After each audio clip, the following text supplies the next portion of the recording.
ابھی ہمارے دوست نے مجھے خبر بتائی، میں نے ابھی سے پہلے نہیں دیکھا تھا، کہ سعودی مملکہ سعودی عربیہ نے حکم دیا ہے علماء کو کہ کل کے خطبہ جمعہ میں تبلیغی جماعت کی گمراہیاں، ان کے افکار اور ان کی وہ انحرافات اور خطرات بتائیں جو انسان کو گمراہ کرتے ہیں، اور یہ بتائیں کہ یہ دہشت گردی کے دروازوں میں سے ایک دروازہ ہے، جو انہوں نے عبارت اس میں پیش کی ہے۔ ابھی تفصیل تحقیق ہمیں نہیں ہمارے سامنے نہیں ہے، لیکن جو فوٹو چھاپا ہے ان کے خط کا، اس میں بھی یہ عبارت موجود ہے، اس قسم کا مفہوم۔ اس پر بڑا واویلا مچ رہا ہے۔ بتایا ہمارے دوست نے کہ رد عمل اور عمل جاری ہے، غصہ گرمی جاری ہے۔ یہ الگ بحث ہے، ہم اس پر گفتگو کر سکتے ہیں کہ عالمی پس منظر میں، منظر نامے میں اس کے کیا اثرات ہو سکتے ہیں، اس کے پیچھے کیا کچھ ہے۔ لیکن اگر دینی نقطہ نظر سے عمومی سطح پر دیکھا جائے، یہ چیزیں بہت پہلے مسلم حکومتوں کو کرنی چاہیے تھی۔ ہاں، ہمارے یہاں سادی، اس میں ایک جملہ بار بار اخبار والے نے لکھا ہے جس پر مجھے شدید اعتراض ہے، کہ خاموشی سے دین کا کام کرنے والا گروہ، خاموشی سے یہ کام کرتے ہیں۔ ابھی ایک ہفتہ پہلے ہم لوگ حیدرآباد گئے تھے، یہی دعوتی دینی کام پہ۔ وہاں لوگوں نے بتایا حیدرآباد سے قریب کا کوئی مقام، میں نام بھول گیا، وہ تیلگو زبان کے الفاظ کا جیسا ہے، اس مقام پر تبلیغی جماعت والوں نے، جماعت اہل حدیث کی ایک مسجد کو، جو مسجد تھی آلریڈی مکمل، اسے توڑ کر زمین بوس کر دیا، ختم کر دیا۔ آج سے 1.5-2-2.5 سال پہلے، کچھ مدت میں کمی بیشی ہو سکتی ہے، آندھرا پردیش میں نلور جاگے کے مقام پر تبلیغی جماعت والوں نے اہل حدیث مسجد کو توڑ دیا، اور پولیس اور سارے لوگوں سے مل گئے تھے۔ یہ خبر آن ریکارڈ نہیں ہے۔ پونا کا ایک اہل حدیث نوجوان جو دعوت و تبلیغ کا کام کرتا تھا، غریب بچہ تھا، ایک روز تبلیغی جماعت کے لوگ آئے، آن ریکارڈ نہیں ہے، سارے پونا کے ہمارے اخوان جانتے ہیں، لیکن میں بیان کر رہا ہوں، ہو سکتا ہے کوئی اس پہ اعتراض کرے، سوال کرے، کیس کی دھمکی دے، کیا کرے۔ ان کو رات میں 11 بجے بلایا گیا کہ آئیے کچھ بات چیت کرنی ہے۔ اس وقت تبلیغی جماعت اہل حدیث پہ بڑے نالاں تھے وہاں یروڈا میں، اور وہاں اس وقت اہل حدیث اپنے آپ کو اہل حدیث کہنے سے ڈرتے تھے۔ ان کو رات میں 11 بجے بلا کر لے گئے، اور آج تک وہ واپس نہیں آئے۔ کئی سالوں پرانی بات ہے، آج تک واپس نہیں آئے۔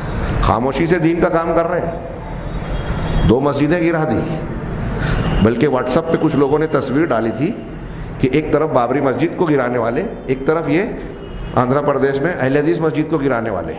یہ لوگ کون ہیں اور یہ لوگ کون ہیں؟ حیرت ہوتی ہے مجھے، اور ہم لوگوں کا یہ بار بار کا تجربہ ہے۔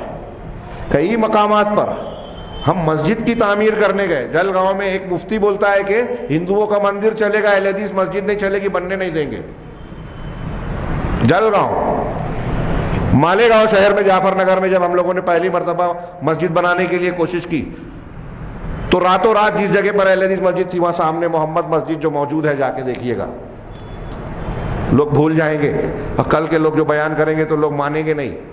میں آج بول رہا ہوں، اس واقعے سے متعلق سارے افراد تقریباً زندہ ہیں، موجود ہیں دونوں طرف کے۔ خود احناف میں کئی اچھے عوام اور لوگوں نے خود احناف کے لوگوں پر اعتراض کیا کہ آپ لوگ یہ غلط کر رہے ہو، جب پتہ ہے کہ اہل حدیث لوگ یہاں مسجد بنانا چاہ رہے ہیں تو آپ کیوں بنا رہے ہو؟ وہ بھی زندہ ہیں ابھی، ایسے بہت سارے لوگ، یہ خاموشی سے کام کرنے والے لوگ ہیں۔ کیا کیا چالاکیاں، چالبازیاں۔ میں یہ نہیں کہہ رہا ہوں کہ آپس میں اختلاف و انتشار کو ہوا دی جائے، یہ کہہ رہے ہیں کہ اس کے ذریعے سے سعودی حکومت کے اس فیصلے سے انتشار پھیلے گا۔ کتنا انتشار پھیلے گا؟ مسلمانوں میں اتحاد و اتفاق ہے، بغض و عناد، جھگڑے نہیں ہیں۔ پتہ نہیں یہ قوم کب علم حاصل کرے گی اور یہ جانے گی کہ اختلاف اور انتشار کی اصل وجہ مسلمانوں کے اندر پائے جانے والا شرک اور بدعات ہے، اور جو ان شرک اور بدعات کو اختیار کرتا ہے وہ سنت پر چلنے والوں سے نفرت کرتا ہے۔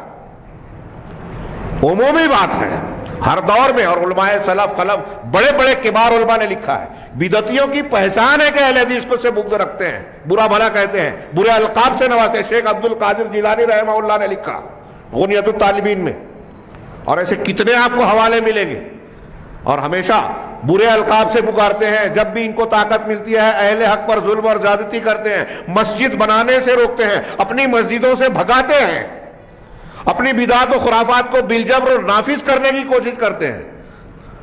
ہمارے ہاں مسجدوں میں کتنی جگہ بورڈ لگے ہیں کہ بغیر ٹوپی نماز نہیں پڑھ سکتے. شریعت نے جو پابندی نہیں عائد کی آپ پابندی لگاتے ہو, اللہ کے گھر سے لوگوں کو روکتے ہو.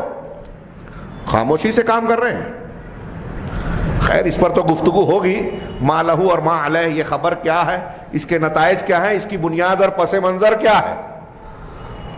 ہاں جو لوگ صرف منفی پہلو پیش کرتے ہیں خبروں کے, وہ تمام پس منظر کو دیکھ کر کسی چیز کا تجزیہ کیا جاتا ہے. ہاں ہمارے یہاں جیسا ماحول ہے لوگ اس طرح کی باتیں کرنے لگتے ہیں. ہاں اور یہ چیز جو ہے مسلمانوں میں بہت ساری خرابیاں پیدا کرتی ہے, اور نتیجہ یہ نکلتا ہے کہ آپ اچھوں کے دشمن بن جاتے ہیں, بروں کا ساتھ دیتے ہیں. پورے ملک میں ہم لوگوں کے جو پروگرام چل رہے ہیں یہ سارے پوری دنیا میں یہی ہو رہا ہے کہ جو لوگ صحیح منہج اور حق پر ہیں ان سے نفرت دلائی جاتی ہے, مسلمانوں کو ہی پہلے ان کا مخالف بنایا جاتا ہے. سعودی عرب میں یہ تھوڑا سا کچھ معاملہ ہو گیا, وہ سینما ہال بن گیا, یہ ہو گیا, وہ اچھا ہے, صحیح ہے, غلط ہے, ابھی تھوڑی دیر کے لیے جانے دیجیے. وہاں بنا تو پورا شور ہنگامہ ہے, مکہ مدینہ میں نہیں بنا یہ طے ہے, لیکن ایک بڑے عالم تقی عثمانی صاحب نے بیان دے دیا بغیر تحقیق کے. کوئی ان سے پوچھے جا کہ آپ نے ایسے کیسے بیان دیا, ان کو بیان بدنام کرے کوئی کہ یہ انتشار پھیلا رہے ہیں ایک حکومت کے خلاف غلط خبر دے کر. کوئی نہیں بول رہا ہے. یہی ہوتا ہے جیسے غیر مسلموں کے یہاں سے مسلمانوں کے خلاف ہوتا ہے, ہندو, عیسائی, یہودی فلسطین میں بابری مسجد کو توڑنے میں یہ چھیڑ چھاڑ کریں, مسلمان جمعہ کی نماز پڑھ رہے ہیں یہ چھیڑ چھاڑ کریں, اور بعد میں یہ کہیں کہ مسلمان پھر آتنکوادی, شدت پسند. مسلمان کو اس کا اپنے عبادت گاہ میں یا اپنے مقام پر عمل کرنے سے روکے رکاوٹ ڈالے, اور پھر الزام انہی پر. یہی کام اہل حق کے خلاف اہل بدعت کرتے ہیں. برائیاں کریں گے, مخالفتیں کریں گے, روک لگائیں گے, اور اگر ادھر سے کچھ ہوتا ہے تو شور ہنگامہ کہ دیکھو انتشار پھیلا رہے ہیں. بدعت کے خلاف بولنے پر پابندی اور بدعت کے پھیلانے پر کوئی پابندی نہیں. محرم الحرام کی تعزیہ داری, ربیع الاول کا یہ روزانہ فجر کی نماز کے بعد شور ہنگامے کے ساتھ جو ہے نعت خوانی, شرکیہ کلام کا بالمظاہرہ اظہار. یہاں بولے تو ڈر لگے گا, بولے تو انتشار, اور اس ذریعے سے آپ کو ہم کو یہ خیال ہی نہیں کہ شرکیہ کلام ہمارا بچہ اگر روز فجر بعد سنے گا تو شرکیہ کلام کہے گا.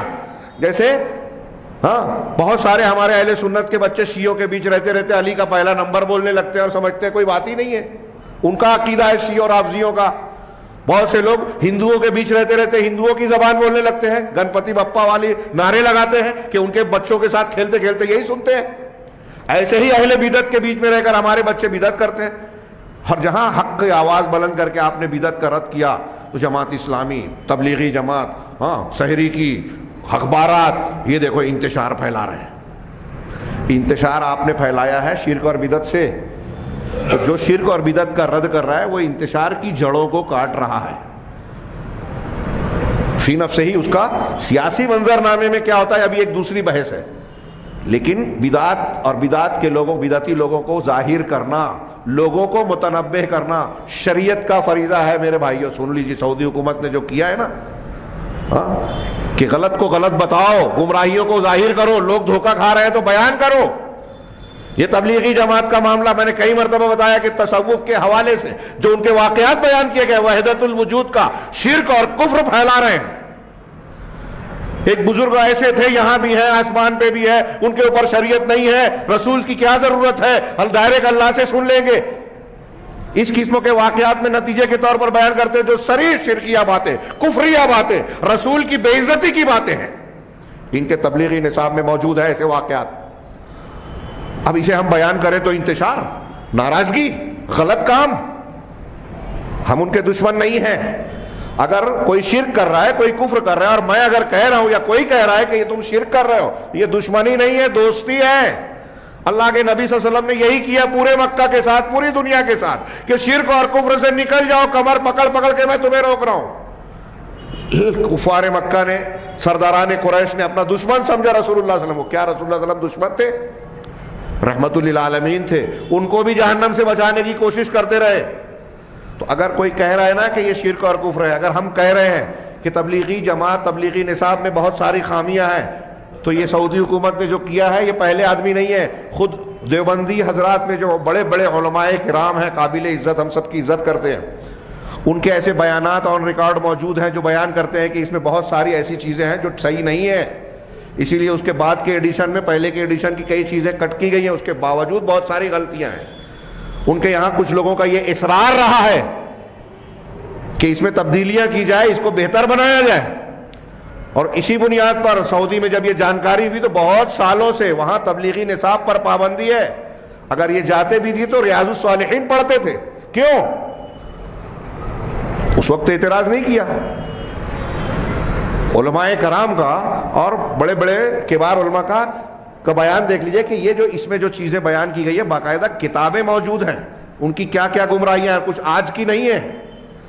اب ایسی چیزیں موجود ہیں اور عوام صرف بھیڑ بھاڑ دیکھ کر کے ارے اتنے لوگ آ گئے، اتنے جماعت، اتنا بڑی کانفرنس ہے، ہاں واٹس ایپ پہ اور یوٹیوب پہ اتنے لائک کرنے والے ہیں، اتنے ہمارے عوام تو ایسے ہیں کہ ان بھیڑ بھاڑ کو اور لائک کرنے والوں کی تعداد پر طے کرتے ہیں کون بڑا ہے کون چھوٹا ہے۔